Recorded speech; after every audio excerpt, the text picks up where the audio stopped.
Okay, so we're just going to pick up where we left off last night. We're working our way through what I think is more technical material.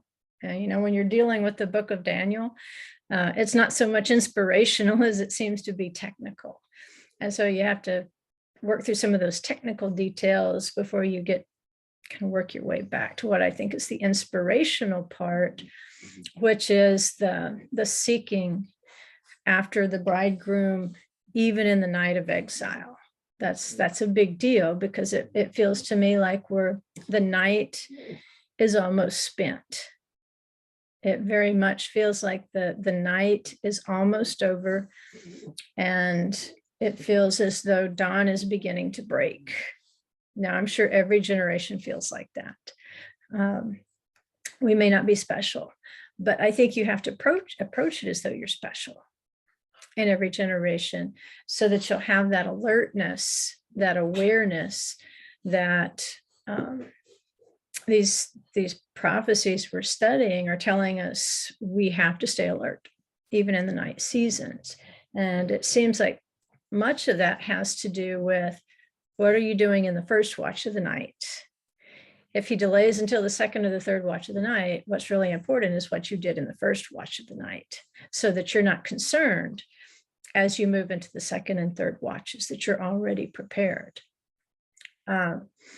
So do I have a volunteer today to be homeroom mom or dad?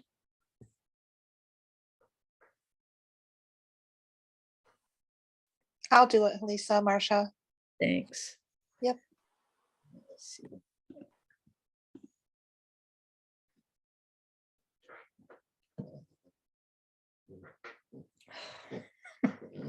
Something was moving my chair. Asher's sitting underneath it.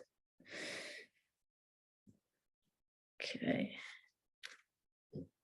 Share screen.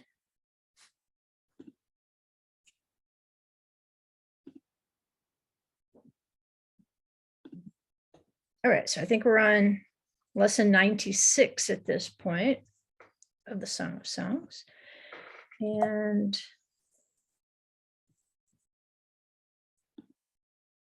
this is where we stopped last night. Again, we've been looking at the beast kingdoms, because each of those kingdoms is an exile. Each of those kingdoms is considered a night of exile. And so going back and looking at some details about these four kingdoms, it helps us not just to understand the fourth kingdom, which is Rome, which is a conglomerate of the preceding three, but it's also going to help us to understand what we're looking for in the feet and the toes. If we can study what has happened before and the characteristics of the beasts that have gone before, then it helps us to make sense out of the feet and the toes we find ourselves mingled with. And then we talked about last night how you won't see the exact same symbol for the exact same kingdom sometimes in the prophecies. For instance, we know, and we studied the leopard last night, and why the leopard spots are what sets him apart in terms of his methods. How does he control? How does he try to take not just physical control over the nations, but how does he try to take spiritual control? And you can go back to the historical period, the Hellenistic period, where the Greeks had influence over the nations that they ruled and the people groups that they ruled. And you can see what their practices were. And so that it explains to us a little bit why the body of the beast would resemble a leopard with the spots. So last night we went over, can the leopard change his spots?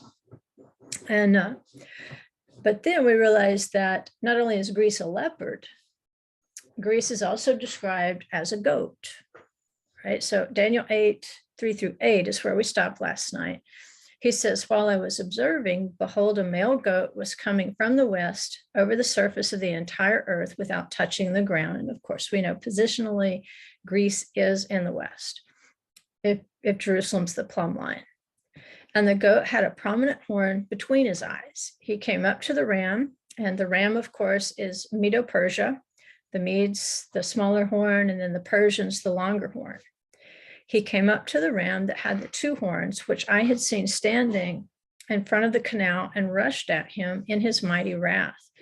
And I saw him come up beside the ram, and he was enraged at him, and he struck the ram and smashed his two horns, and the ram had no strength to withstand him. So he hurled him to the ground and trampled on him. There was no one to rescue the ram from his power. Then the male goat made himself exceedingly great. And so this is going to be the empire of Greece. And the goat has a horn, and the horn represents the ruler, Alexander the Great.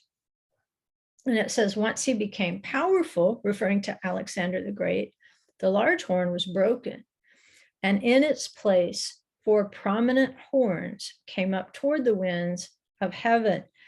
And so even though the horns are prominent, they don't have the same power. They're not as large as Alexander the Great. And we'll look at some of that history right here. If you're not familiar with it, probably the only reason you would have to encounter this history is if you were studying the history of Hanukkah, or maybe studying the history of when did they start using the Haftorah? When did that get added to the Torah portion on a reading schedule? And of course, that history is found in this time period, during the time of the Greek rule over Judea. And when it was prohibited by law to read the Torah portion, what they did is they substituted the Haftorah, which in some way linked them to the reading of the Torah itself. And then, of course, once that rule was lifted, they kept both. And if you've ever read the Haftorah, the prophets, along with the Torah portion, there's never any doubt why they picked that particular reading from the prophets to remind them of that Torah portion. It shows how strongly the two are linked together. And it's very encouraging to us because, as we try to find sections of the New Testament or the Brit Chadashah that do the same thing, that they expand upon, they clarify the Torah portion itself, then you have a beautiful Shabbat service if you're able to incorporate the Torah portion, the Haftorah portion. There is a psalm, and I think I've actually embedded that somewhere in your link, either your invitation or your recording link email, where you can click on that and see what the readings for the Psalms are for each Shabbat. They'll have the same theme. And then, of course, when you get into the New Testament, what you'll find is, depending on who's doing the teaching, there might be all kinds of different selections. But of course, we see that as you're trying to do that, it's very obvious that the writers of the New Testament were expanding upon the things of the Torah, just like when Yeshua explained himself beginning with Moses. He started with the Torah. And so you'll always find the context of whatever you're reading in the New Testament based in the Torah, right? So it's a kind of a beautiful, just from beginning to end, Aleph and Tav. So this strong horn, this exceedingly great horn of Alexander the Great, or the leopard kingdom, so this hairy male goat, he was going to be the strongest Greek ruler. And when he died, when he was asked, well, who do you want to succeed you?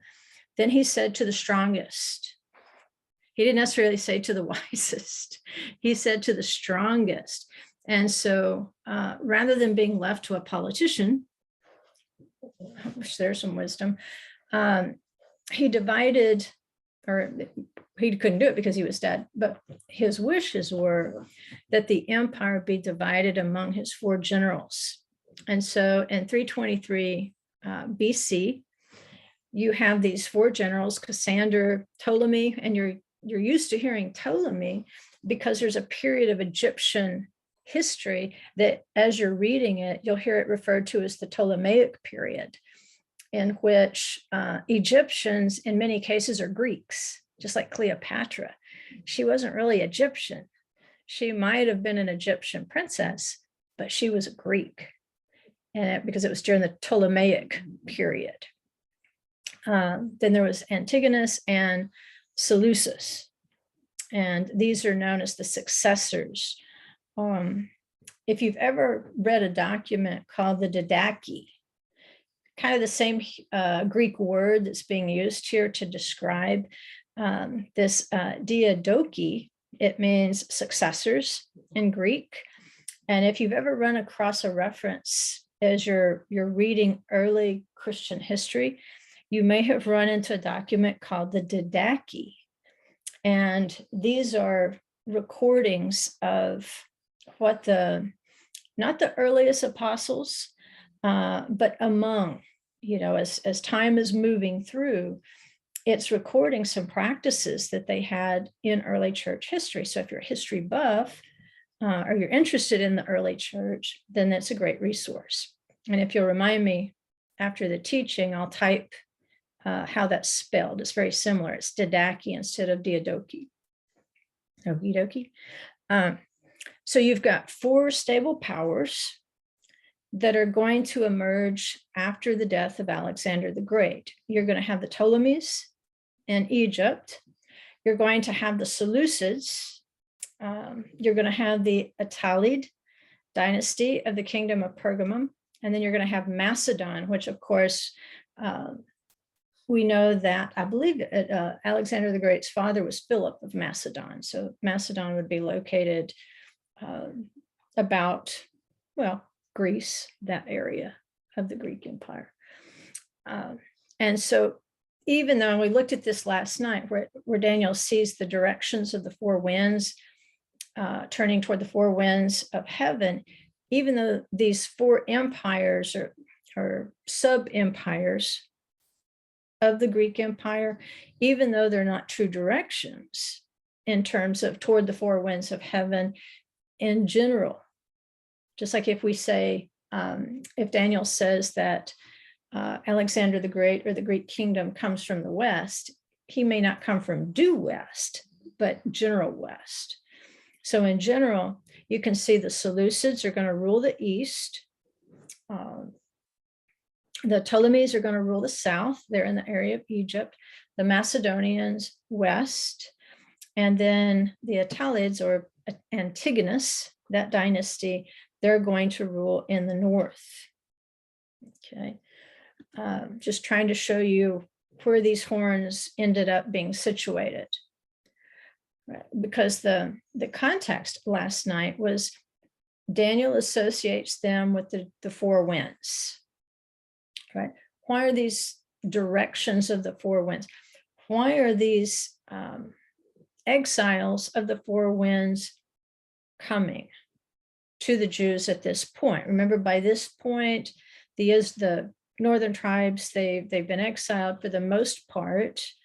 Those who resided in that area of Israel, they've lost their identity. Some of them went south. Those who wanted to worship in Jerusalem at the feast times instead of worshiping the golden calves and the alternate times. Once the roadways were opened up at a particular point in history, there's evidence that many of them went south. So you've got representatives among the 12 tribes in the tribe of Judah and who came to be known as Jews, even though as late as the time of Paul, he knew that he was descended from the tribe of Benjamin. Hannah in the temple, she knew she was descended from the tribe of Asher. So in Judah, people get offended sometimes when they read Jewish literature, and they seem to stick the word Jews everywhere that we would expect to see Israel because we want to be included. But you have to put yourself in their sandals historically and realize that at least those who wanted to keep the Torah, keep the appointed times, keep the Sabbaths, keep the covenant, and so forth, they reached a certain point in history where all those tribes were just pretty much subsumed under that title. Judah pretty much became the tip of the spear in that sense. So it's nothing to be offended at, because I'm not Jewish. You have to understand that every tribe was represented among the tribe of Judah in the exile, right? Just, a little side note, offense will suck the life right out of you. And there's enough to be offended about in the regular world. It's in seeing our kinship with Judah. I think that's going to make a huge difference going forward in the days to come. At any rate, this reminds us, these directions of the four winds, where we see these four horns. Remember, they're controlled by the four angels, the angels of the four winds, and then you see those in Revelation.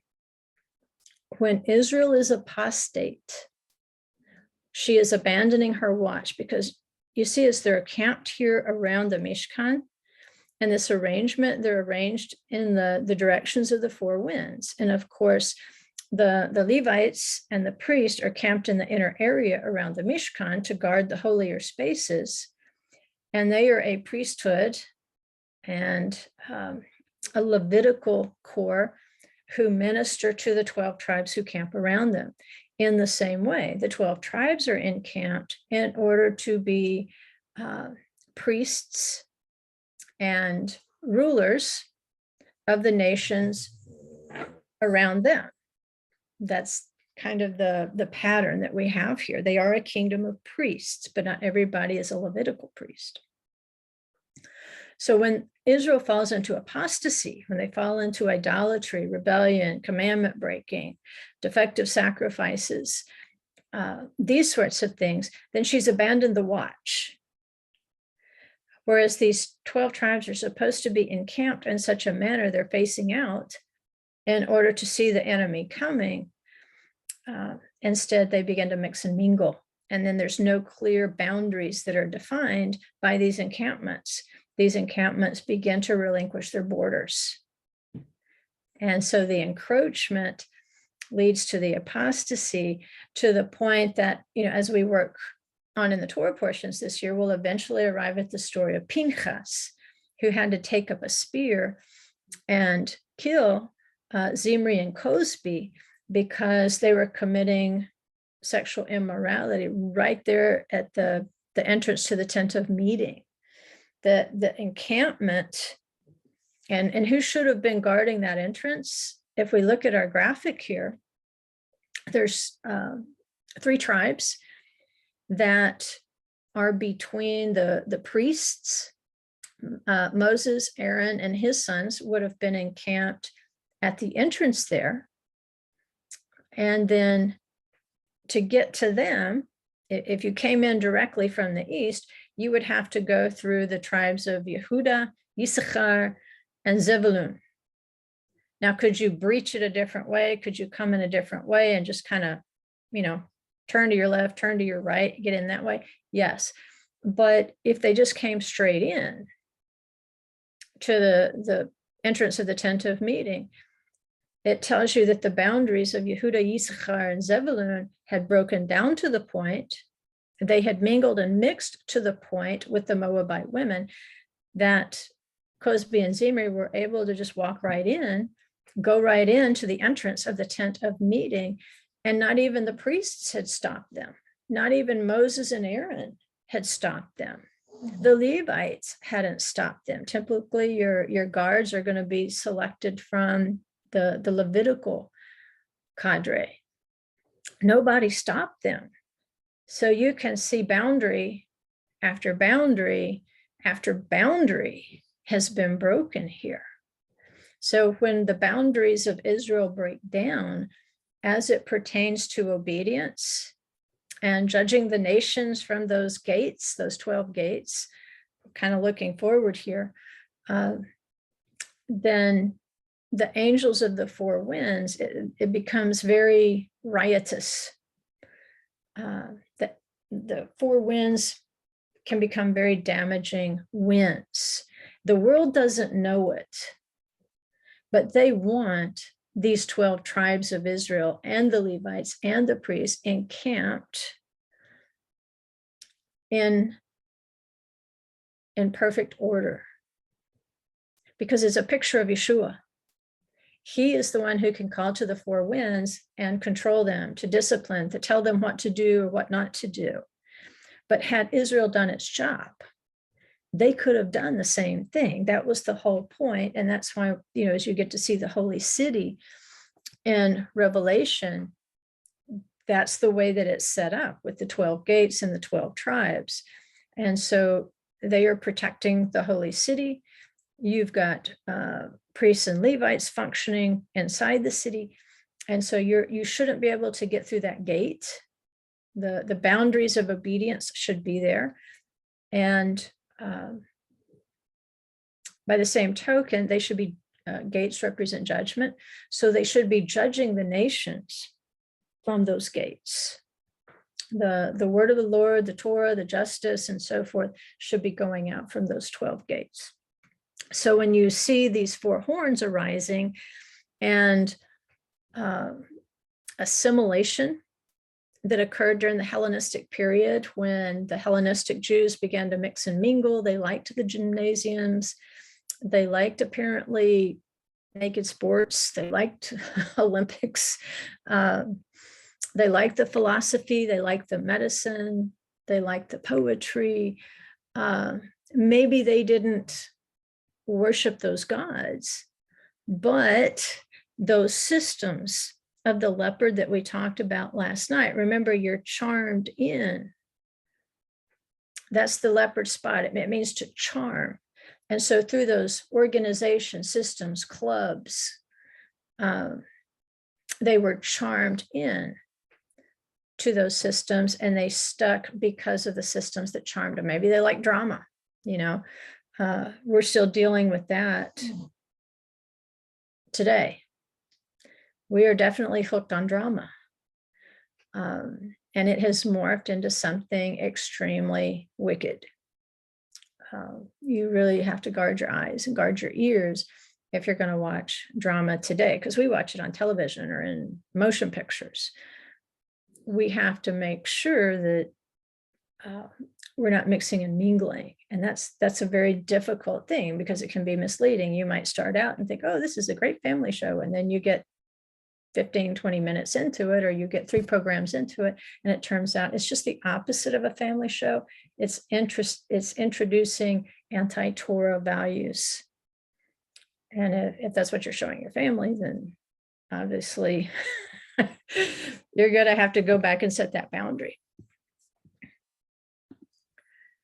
All right, so let's go to Revelation 13 and take a look at the beast. We just saw an image of the beast, not as a leopard like we did last night, but we just saw this leopard now as a male goat. All right, both still beasts. So let's see what Revelation, how does John see what Daniel saw? So it says, the dragon stood on the sand of the seashore. Then I saw a beast coming up out of the sea, having 10 horns and 7 heads, and on his horns were 10 crowns, and on his heads were blasphemous names. That's important, because the blasphemous names, if you start looking at blasphemy, you can see that there's all sorts of blasphemy. Just like in the newsletter this week, I instead of doing the footsteps teaching, I did the teaching on gnevat da'at, which is the stealing of the mind, as one of those forms of stealing that's prohibited by the 10 Commandments. And there's a comparison, and how they're described, one singular, but then plural. And so if there's plural elements of stealing, that means there's multiple ways to steal. And just because deceiving someone is not a tangible, like I can't go in your closet and find, my purse that you stole. Well, it's going to be really hard for me to get up in your head and recover my time that you stole from me, or the honor that you stole from me. You made me think you were one thing, but as it turns out, you were something completely different. And so you really didn't deserve the reputation that you deceived people into thinking, like these Ponzi schemes and things like this. As it turns out, people aren't as charming as they appear to be. And that's a characteristic of the leopard. He's a charmer. That's what his spots do. They charm you in. And then once he charms you in, then he can hold you there. If he charms you in, he doesn't have to use force. Now he will. The iron teeth of Rome that you see in the mouth of the creature, you can see that if you can't be charmed in or coerced in, then they can definitely just chew you up. And it's either through charm or through force. So we've got this beast coming up out of the sea. It says the beast that I saw was like a leopard, right? Daniel doesn't really ascribe to the monster the detail that we're getting here. He seems to recognize that it is some sort of conglomerate creature of what's come before the lion, the bear, and the leopard. But we see more of it. We get more description right here from John. And he says, the beast that I saw was like a leopard, and his feet were like those of a bear, and his mouth like the mouth of the lion. So there's the conglomeration. It says the dragon gave him his power and his throne and great authority. I saw one of his heads as if it had been fatally wounded, and his fatal wound was healed. And the whole earth was amazed and followed after the beast. They worshiped the dragon because he gave his authority to the beast. And they worshiped the beast, saying, who is like the beast and who is able to wage war with him. All right, this saying, who is like the beast and who is able to wage war with him, there is a very similar statement in Revelation. Remember, when the wrath comes down, it's going to be the wicked. They're going to say, for the wrath has come and who is able to stand. But before that day comes, there will be a great deception. And those who worship the beast are going to believe that there is nobody who can beat him in war. He's strong. And not only is he strong, some of his strength comes from his authority. Someone has given him authority, the dragon. And it's because of this authority that they worship the beast and they worship the dragon. So it's the authority that's being passed from one to the other that seems to be the constant. Authority is a big deal.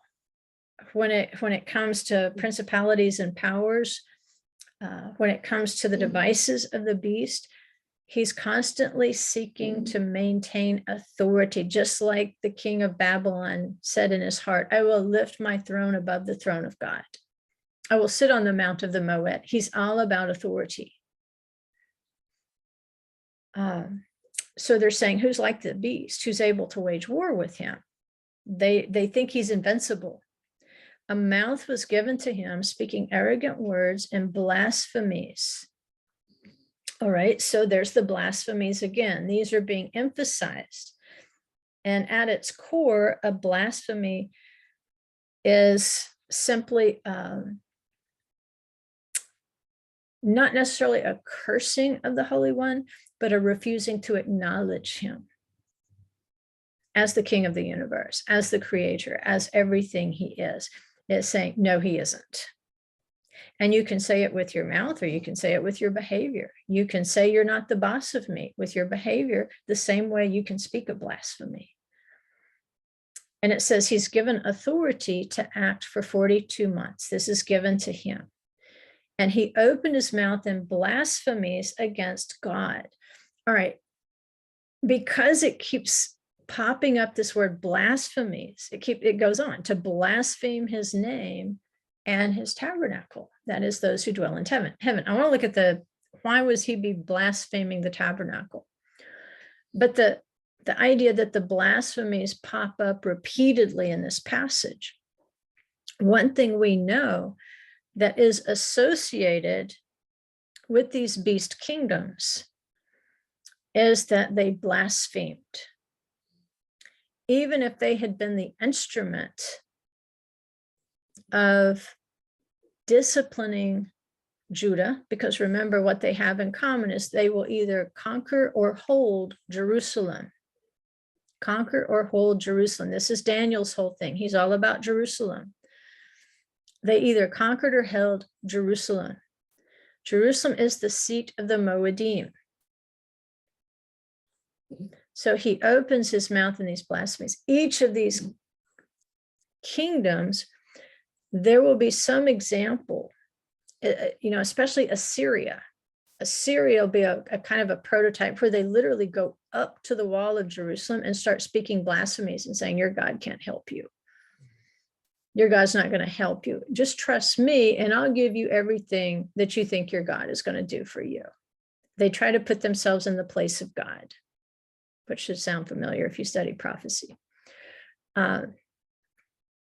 So, even when Daniel sees the writing on the wall, he's called into this feast because his hand starts writing on the wall. What were they doing? Why would the hand appear at that time? Well, what they'd done is that king had taken out the holy vessels of the temple that had been plundered, set up the holy lamp, takes out the holy vessels, and they're sitting there having a pagan party and saying their God will never deliver them because the time has passed for the deliverance of Judah. The time has passed for their exile to end. And clearly their God is not in heaven. And clearly their God is not a God, or he would have fulfilled his promise. And so those types of blasphemies are a good pattern for us. When we say, well, what could this beast possibly be saying? Probably things to this effect. God's not coming. God's not going to help you. May as well settle down and get comfortable and, build the new barns. He's not coming. Don't worry about that. Don't worry about obedience. Don't worry about rebelling against your covenant. Don't worry about those things because human beings are more powerful than him.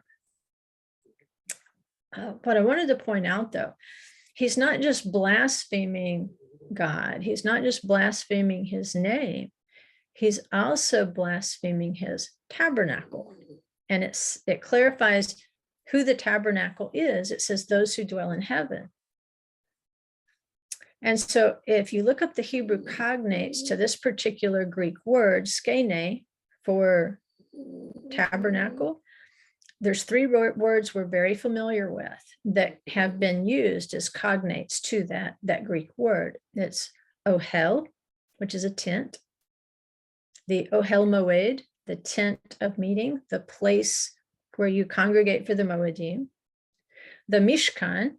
The mishkan is usually translated tabernacle, and it has to do with the shakan, or the indwelling presence that was centered in the tabernacle, but not just in the tabernacle. Remember the whole deal with building the Mishkan, he says, so that I may dwell among them. Once they pitched together to build the Mishkan, then when the presence came down, it's often called the Shekhinah. Once that presence came down, then it was able to go out and dwell among the people. So that's the tabernacle is the focal point, but it's a sign that his presence is dwelling among the people. And I think this clarity of those who dwell in heaven has to do with that second definition very much too. It's a tent, and it's the Mishkan, and then it's also translated into the Hebrew from the Hebrew as sukkah. The skene can be the sukkah. And of course, the sukkah, it's not just associated with the Feast of Sukkot.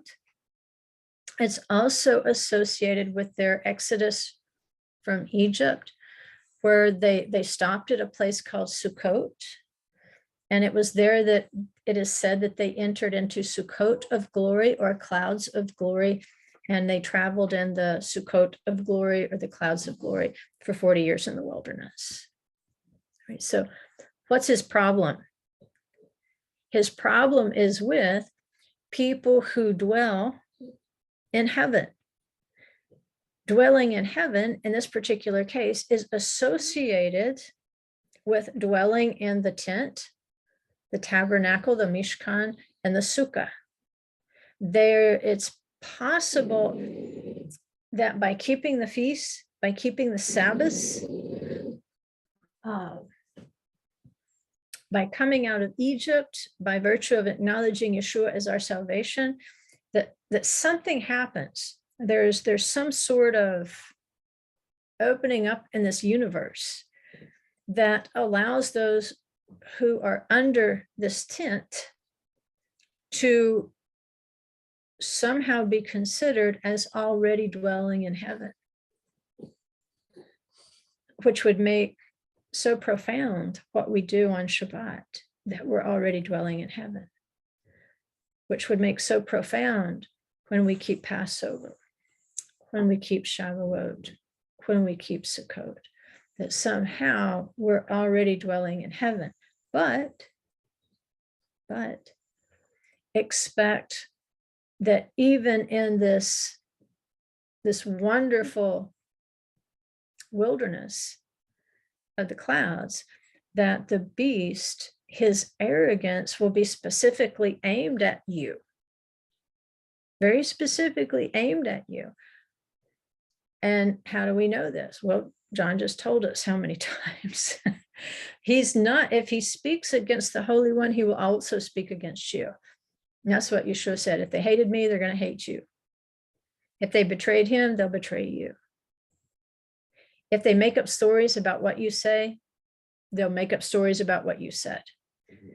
If they misremember facts about Yeshua, they will misremember facts pertaining to you. Because it's all about power and control.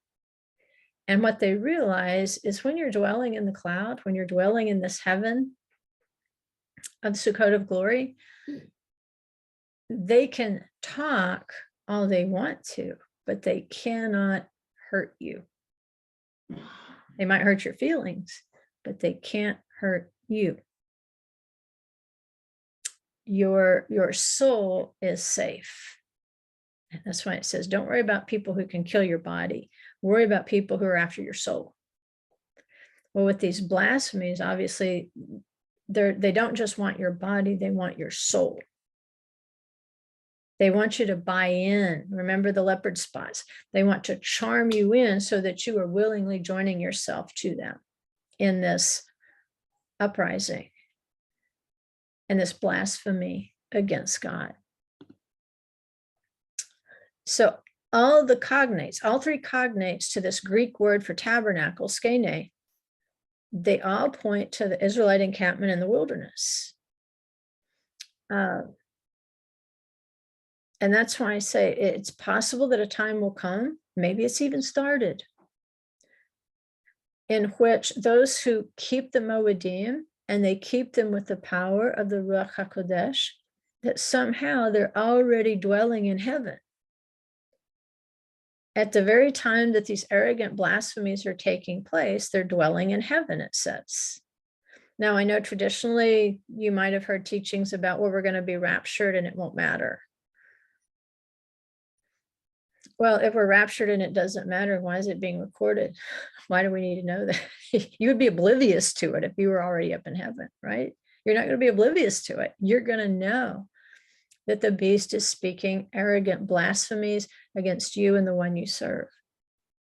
So maybe again, it's an interim arrangement, just like we see in the pattern of Egypt.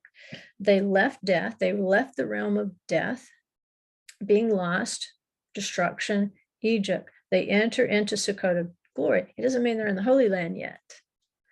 It doesn't mean they've entered into the land of promise yet. It doesn't mean that they have inherited their place yet. They are simply in a holding pattern,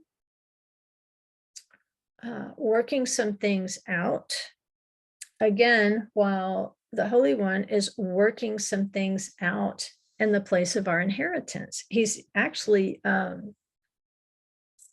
as you look at some of the scriptures about how the nations felt about Israel while they were in the wilderness, and Israel had no idea, they were terrified of them. They had no idea how terrified they were of them. You know, what was that Tom Petty song? You don't have to live like a refugee. a lot of them were living like refugees, like somebody was chasing them. And really, it was their own rebellion, discontent, harsh words, all that arrogance. That's your enemy. That's who's chasing you. You're chasing yourself in most cases. But when you walk in the cloud in such a state, then definitely you become vulnerable to those enemies out there. And, if you're being hunted, don't feel like you're just being hunted because you're a believer. Realize the beast is a cunning animal, and he's smart enough to know you're in the cloud. You have a hedge of protection about you to a certain extent. And all he really has to do is wait until you start gossiping. Wait until you become arrogant. Wait until you become rebellious and willfully disobedient. Wait until you start complaining about the food or the water or the living arrangements. He just has to kind of prowl around the camp and wait. And then pretty much you've left yourself exposed. And so perhaps, and just like we see as they walked in the wilderness, you can tell they did not have a clue. Most of them were not acting as if they had a clue what kind of supernatural arrangement this was. They're between here and here for 40 years. It's a wilderness journey. Well, what did we see? This beast comes out of the wilderness of the sea. And so there's a wilderness, a land-based wilderness, but the seas represent the peoples, the nations. And that's also going to be considered a wilderness at some point in history. Where the exile is out among the nations, that is also going to function as a wilderness. Not a specific place between Egypt and Israel. Instead, it's going to be a scattered wilderness wherever you are right now. But you can see in this journey that the people who were in the cloud had very little awareness. They didn't behave as though they understood that the laws of entropy, the natural laws of nature, had been slowed or even paused in some cases. The food is supernatural. The water is supernatural. The clothes don't wear out. The shoes don't wear out. They're divinely protected in the cloud again until they begin complaining and griping and being ungrateful and these sorts of things. Then they become vulnerable. They're exposed to those enemies. And so taking that as a lesson, we too, if we have decided to walk in Sukkot of glory, if we have decided to engage the Shabbat, the feast, call ourselves covenant keepers, then we are truly going to have to be careful what comes out of our mouths or out of our laptops and make sure that our behavior is not oblivious to the place he has brought us. Look back, whatever amount of time, you are the only one that knows what the measure of time is, but look back to that time before you came into Torah. Could you have ever imagined before then that you would be where you are now? Now, if that's not opening up the Reed Sea and leading you through, I don't know what is. I don't know what other proof you need. Do you really want to see a burning bush? If you can accept that miracle and say, Dayenu, it would have been enough. If he had just brought me this far, it would have been enough. It just brought me out of Egypt, it would have been enough. If he had just brought me through the Reed Sea, it would have been enough. If I haven't gone hungry yet, it would have been enough. If I haven't gone thirsty yet, it's enough. If I have clothes on my back, it's enough. The Israelites were having to learn how to say Dayenu. It would have been enough. If he only brought me this far, it would have been enough. If he had only brought you out by yourself, it would have been enough. But no, now you have a great cloud of witnesses. It would have been enough. And so every step of the way, even as you're facing the blasphemies and the predation of the beast, who's got a bead on you, just waiting for you, because, okay, now you stepped into the cloud. You did that. You came out of Egypt. You stepped into the cloud. You said, I will do and I will hear. And the beast knows that. And he knows that by accepting that upon yourself with the nation of Israel, we will do and we will hear. Now you have an identity. And now you're a challenge to his authority. Because the beast believes that his systems are his way of achieving and maintaining authority in the earth and crowding out any memory of this supposed Elohim, the creator of the universe, who supposedly thinks he's going to rule the affairs of mankind. But you know the truth. He did create the earth, and he will eventually rule every affair of mankind when Israel gets back in position. When Israel gets in the cloud, when they get rid of their arrogance, when they get rid of their own blasphemy and rebellion and trying to be God in his place, when they appreciate the food, when they appreciate the fellowship, when they appreciate the leadership, when they appreciate the miracles that have brought them to the place that they are, have brought them into the cloud. He can't touch you there.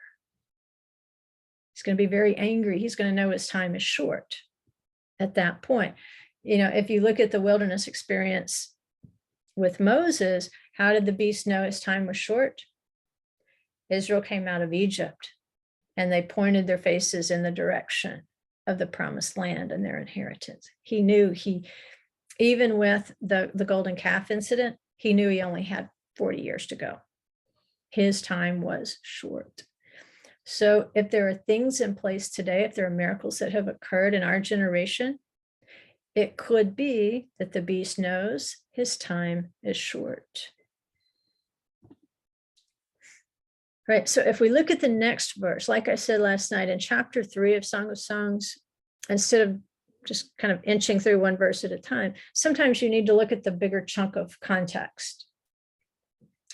Because as he's bringing us to this place, you know, he's going about the city, she's going about the city looking for her beloved. She runs into the Sobabim. She's finding the watchmen on the wall who know the watches of the night. They know when the bridegroom is coming. And then what happens?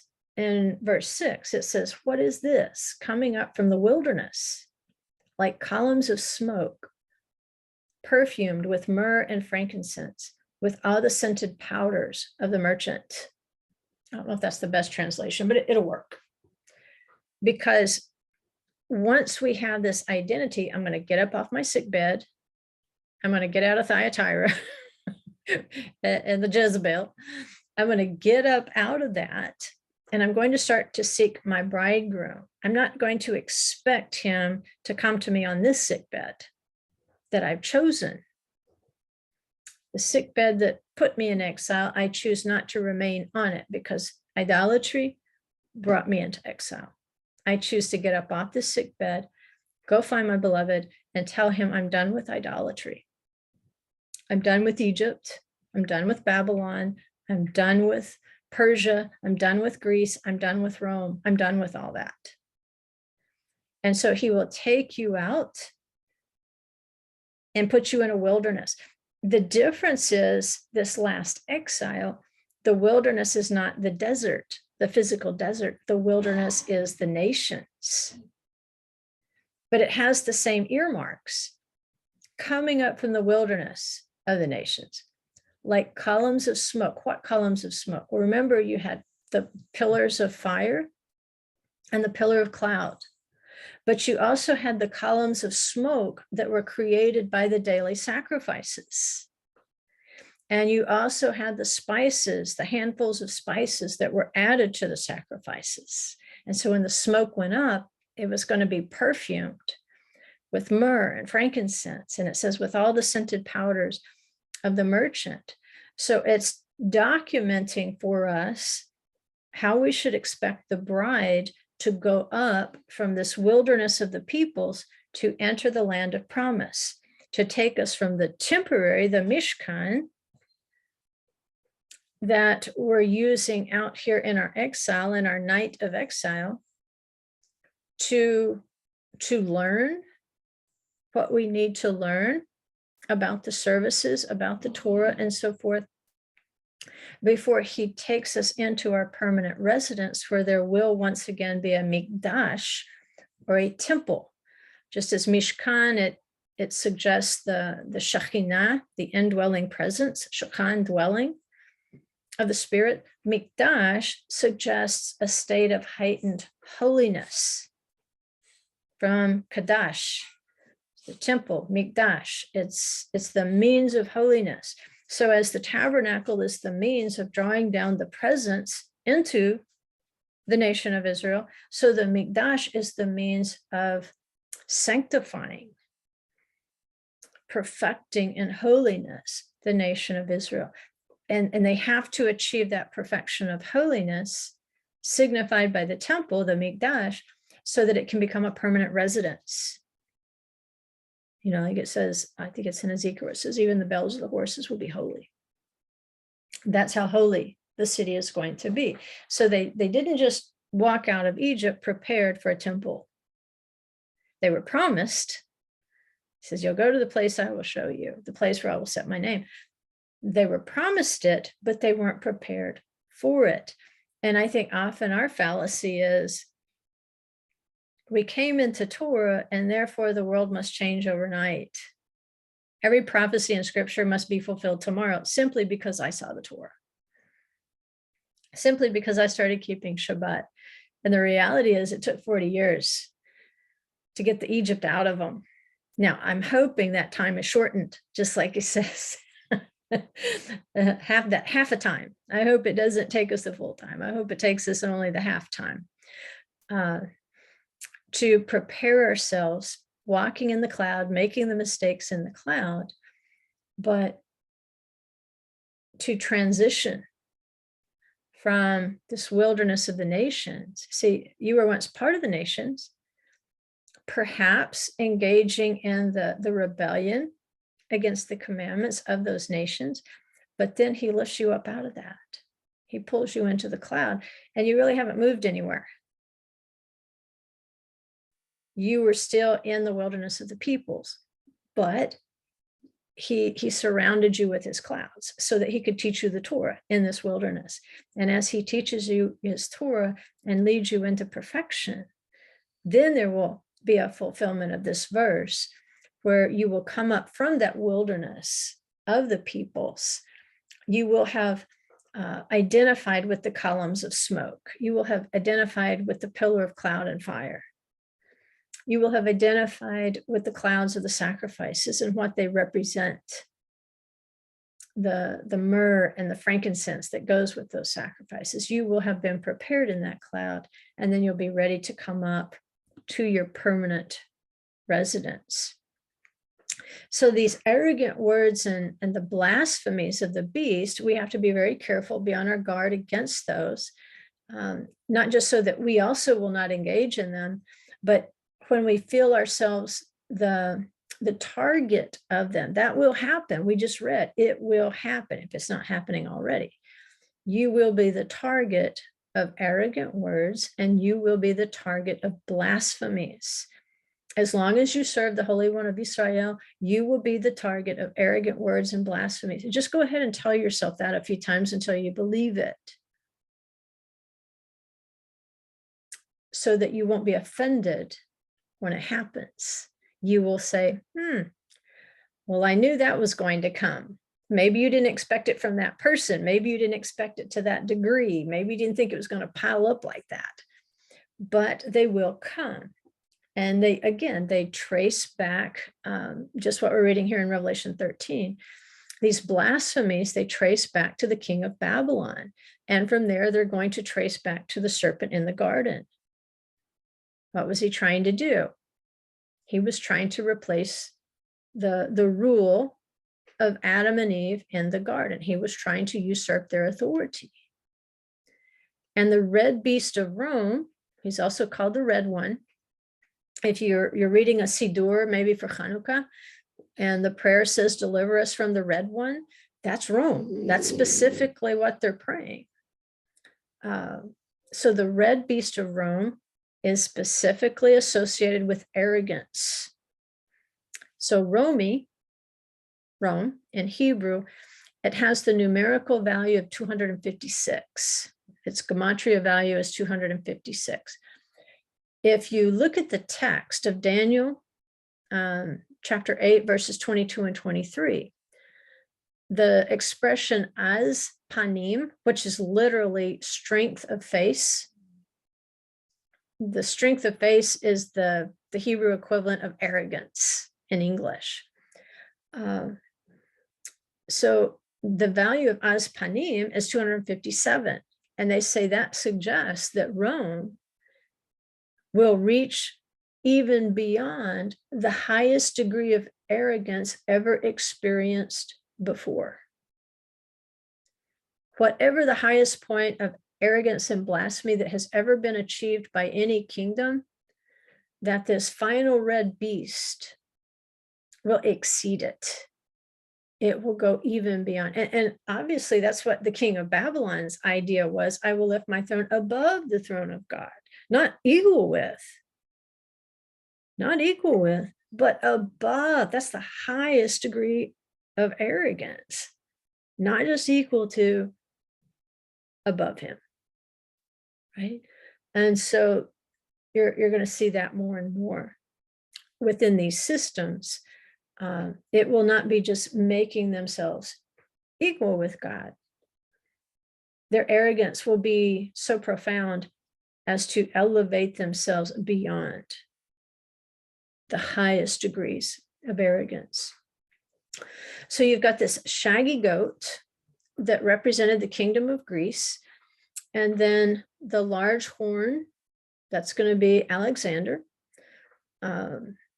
You've got the broken horn and the four horns that came up in its place, which were like these four kingdoms that arose after Alexander died. They just didn't have the same power. And here's what Daniel says. He says, and in the latter period of their dominion, when the wrongdoers have run their course. And again, I want us to keep in mind, and I know we probably won't be able to get to it until next week, but I want us to keep in mind that sometimes when you're reading prophecy, it might be divided into two time periods. So just leave that possibility open as we read this. So Daniel 8:21, in the latter period of their dominion, when the wrongdoers have run their course, a king will arise, insolent. Remember the word aspanim. It's suggesting a degree of arrogance higher than has ever been experienced before, and skilled in intrigue. And his power will be mighty, but not by his own power. And he will destroy to an extraordinary degree and be successful and do as he pleases. He will destroy mighty men and the holy people. He'll do it. But remember what we said when we started tracing the history of the beast from the dragon, the Pharaoh dragon, to the first beast, Nebuchadnezzar. What happened? Pharaoh, or the dragon of the Nile, he left his habitat. He came out of the water. He went on the land and tried to wage war on land, extended himself too far, lost his power, and that power was transferred. That authority and dominion, it was passed on to King Nebuchadnezzar, Babylon, or the first beast kingdom. Right? And so in a sense, again, this beast is functioning, but what we read in Revelation, it says the dragon has given him authority. And they're going to worship him because the dragon gave him authority. Apparently, you wouldn't otherwise worship him if you were given to worshiping the beast. You wouldn't otherwise worship him, but there's some specific power that the dragon gave to him. And it's because of that authority, that people are going to want to worship him. And Daniel predicts what John prophesies when he says, not by his own power. His power will be mighty, but not by his own power. Because remember that original authority was derived from the dragon or the serpent. And then through his shrewdness, remember, this is the characteristic of Greece, the leopard spots. And as John sees the conglomerate monster of Rome, his body is still like a leopard. The leopard can't change his spots. So it's still shrewdness and deceit. Through his shrewdness, he will make deceit a success by his influence. It's not primarily military power. You're looking for the beast to try to control people by influence. Remember the spots on the leopard, they were charm. I'll charm you into it. I'll deceive you into it. This is exactly what Daniel predicts. Through his shrewdness, he will make deceit a success by his influence. And he will make himself great in his own mind. And he will destroy many while they are at ease. This is what these Greek/Roman systems do. Now that they've infected and infested the whole world, all these many systems, whether we're talking about the arts, medicine, military, government, sports, you name the system. What do? They put you at ease. They put you at ease. They make life easier. And it's because they make your life easier that he will be able to charm you and influence you. It says he will even oppose the prince of princes, but he will be broken without human agency. Okay, so I guess we have to stop there. I guess we probably should stop there because we're going to get into, again, more technical stuff. Maybe that's just exactly where we'll pick up next week.